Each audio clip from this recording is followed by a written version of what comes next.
Hola, hoy vamos a continuar con el desarrollo de los temas de la unidad 1 de la asignatura genética. Y vamos a desarrollar el tema 3, integración de conceptos.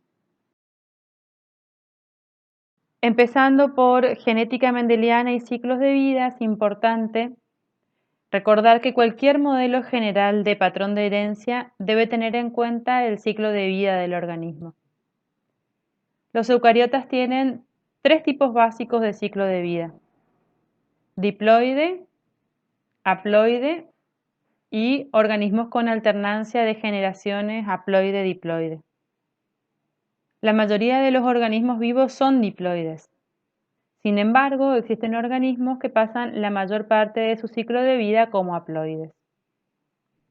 Los organismos que pasan parte de su ciclo de vida en estado haploide y parte diploide se dice que muestran alternancia de generaciones.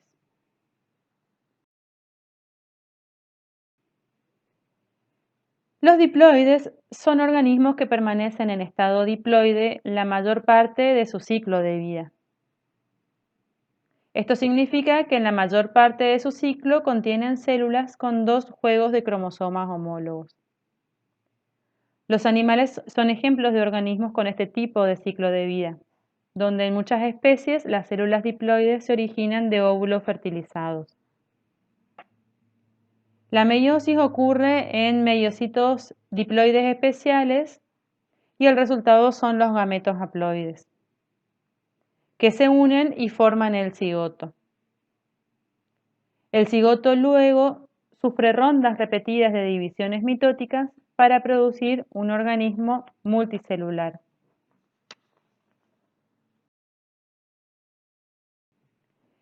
Los organismos haploides son aquellos que pasan la mayor parte de su ciclo de vida en estado haploide.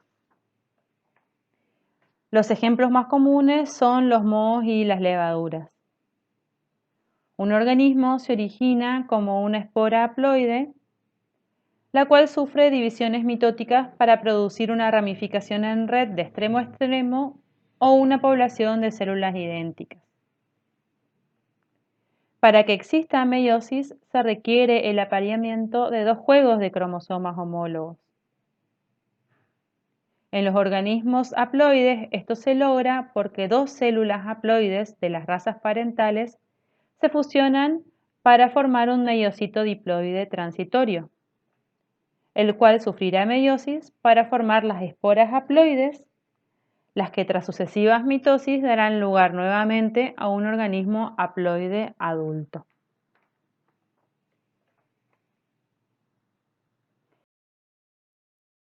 El ciclo de vida es el ciclo haploide-diploide. Estos organismos son los que tienen parte de su ciclo de vida en estado diploide y parte en estado haploide. Las plantas, por ejemplo, muestran alternancia de generaciones. El organismo durante el estado haploide del ciclo es llamado gametofito y durante la parte diploide es esporofito. La meiosis ocurre solamente en el estado diploide. Sin embargo, tanto la parte haploide como diploide crece por mitosis.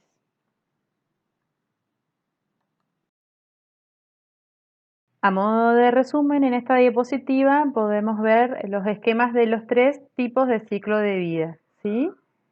Vemos entonces que en negro se representan las etapas diploides y en celeste las etapas haploides. Y ven que ambas etapas están en diferentes momentos de cada uno de los ciclos.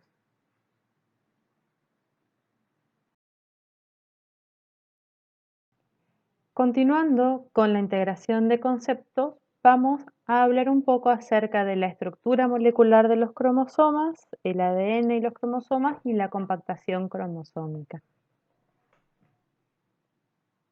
A nivel genético, un cromosoma es una simple molécula de ADN. Sin embargo, esa molécula lineal es mucho más larga que un cromosoma. Es por eso que deben existir un sistema eficaz de empaquetamiento para que esa hebra larga de ADN quepa dentro de los cromosomas y estos puedan distribuirse de manera adecuada durante las divisiones celulares. La mezcla completa de los materiales que componen los cromosomas reciben el nombre general de cromatina y se trata de ADN y proteínas. Esta mezcla va organizándose en diferentes niveles de compactación para dar lugar al bastoncillo relativamente grueso y denso que es el cromosoma. El primer nivel de empaquetamiento ocurre cuando el ADN se enrolla 2 veces alrededor de un octámero de histonas, formando una estructura de unos 10 nanómetros de diámetro denominada nucleosoma. Esta estructura es a su vez estabilizada por otra proteína, la histona H1.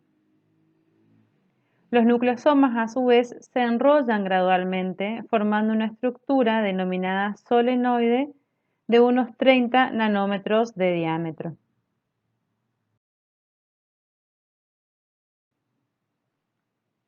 En un nivel superior de enrollamiento, los solenoides se organizan en lazos, los que son estabilizados por un armazón constituido por una proteína no histónica. Al final del proceso se va a generar una estructura súper enrollada de unos 700 nanómetros de diámetro.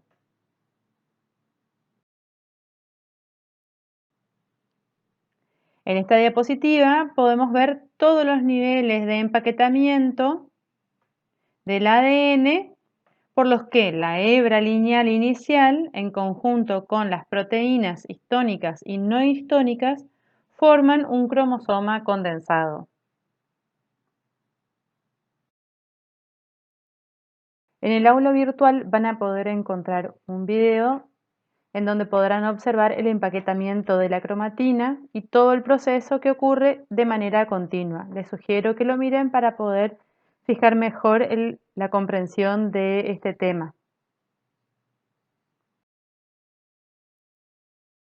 Las divisiones celulares también pueden ser analizadas desde el punto de vista molecular. Como ya dijimos anteriormente, a nivel genético, un cromosoma es una simple molécula de ADN.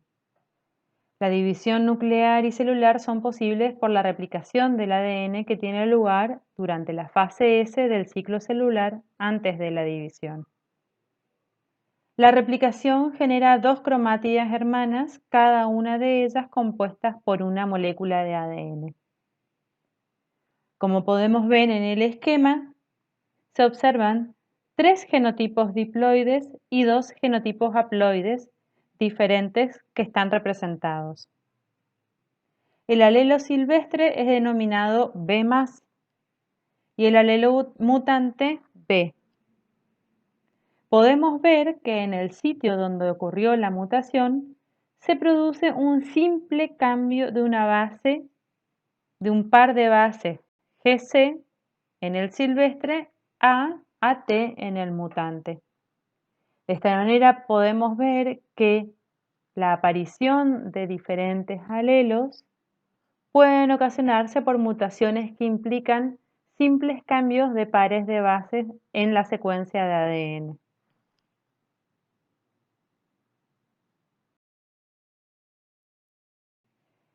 La transmisión de genes y ADN durante la mitosis y meiosis de eucariotas pueden ser representados como se muestran en la siguiente figura.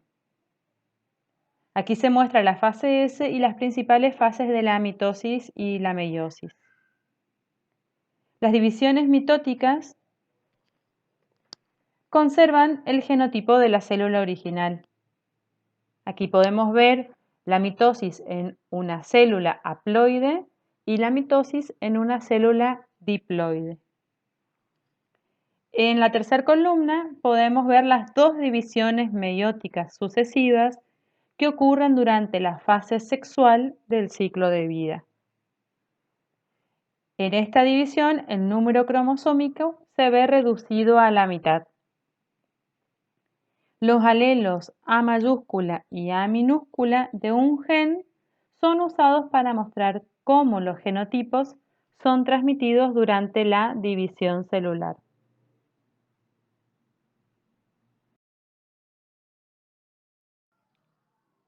La adhesión y el apareamiento son dos características moleculares clave que ocurren durante las divisiones celulares.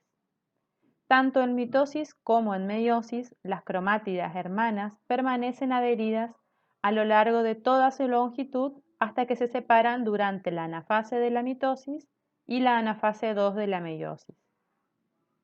La adhesión de las cromátidas hermanas se produce por la acción de proteínas específicas. El apareamiento de cromosomas homólogos en la meiosis es acompañado por el ensamblaje molecular llamado complejo sinaptonémico, que se forma en la parte media de las cromátidas no hermanas apareadas. La fuerza motriz de la mitosis y meiosis es producida por las fibras del huso acromático. En las divisiones nucleares se forman las fibras del huso que son paralelas al eje de la célula y que conectan los polos de la misma. Las fibras del huso son polímeros de una proteína llamada tubulina. El centrómero de los cromosomas está compuesto por secuencias de ADN específicas, el cual es esencial para el movimiento de las cromátidas durante las divisiones. Cada centrómero actúa como un sitio al cual se unen un complejo multiproteico denominado cinetocoro. El cinetocoro actúa como un sitio para la adhesión a los microtúbulos.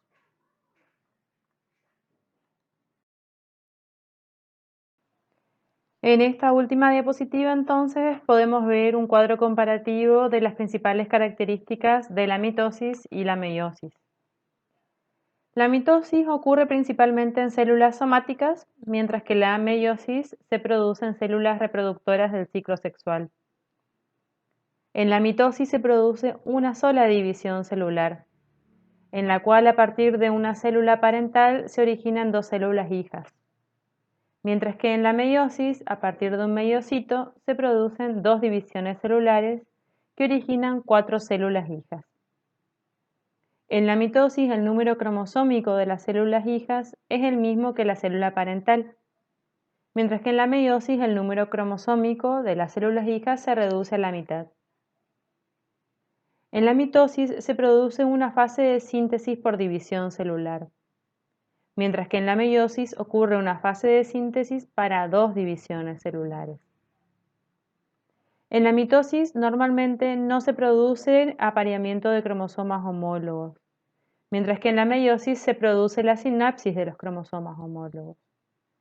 Como consecuencia de ello, en la mitosis no se producen entrecruzamientos, mientras que en la meiosis ocurre al menos un entrecruzamiento por par de cromosomas homólogos. En la mitosis, el centrómero se divide en anafase, mientras que en la meiosis el centrómero no se divide en anafase 1, sino que recién lo hace en anafase 2. La mitosis es un proceso conservativo, ya que se mantiene la identidad de los genotipos de la progenie con respecto al genotipo parental, mientras que la meiosis es un proceso que promueve la variación entre los productos de la meiosis. Por último, las células pueden sufrir mitosis y pueden ser tanto haploides como diploides, mientras que las células que sufren meiosis deben ser diploides o podrían llegar a ser poliploides.